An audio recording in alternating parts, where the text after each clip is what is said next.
Ang finding sa doktor, stroke siya. Dayon, among tudai ko, gipatanaw na mo yung kasing-kasing. Naada ay buslot yung kasing-kasing, sir. So, mild stroke siya. Oh, mild stroke siya, sir.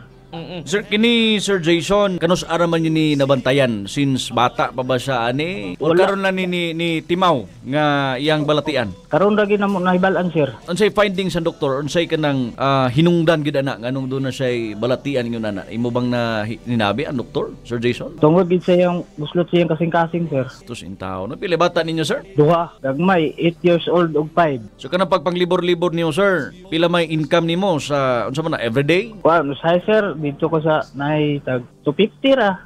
300. Uy, Ginoo ko. Sir, imo higayon sir, pag-usab. Muusab ko nga mga ko outro tabang gid sa inyo ha, sa inyong maluluyong kasing-kasing. Tabangan ko ninyo bahala ginagmay lang. At least kuan ni akong bill. Ang Ginoo ra gid mo balo sa inyo ang makabaloan na. Mayong buntag. Ora gid, sir. Okay.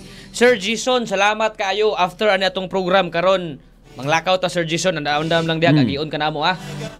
Sige sir, salamat kay sir. Sige. So, mao to mga katropa si Jason Sistoso, taga Kabanglasan mga katropa nga nangayo nanuktok mga suking tig paminaw sa atong tagsa ka mga kasing-kasing karon kabuntagon para aduna sila balance manggod nga 40,000 pesos mga tropa nga naa karon diha sa Balay Balanan.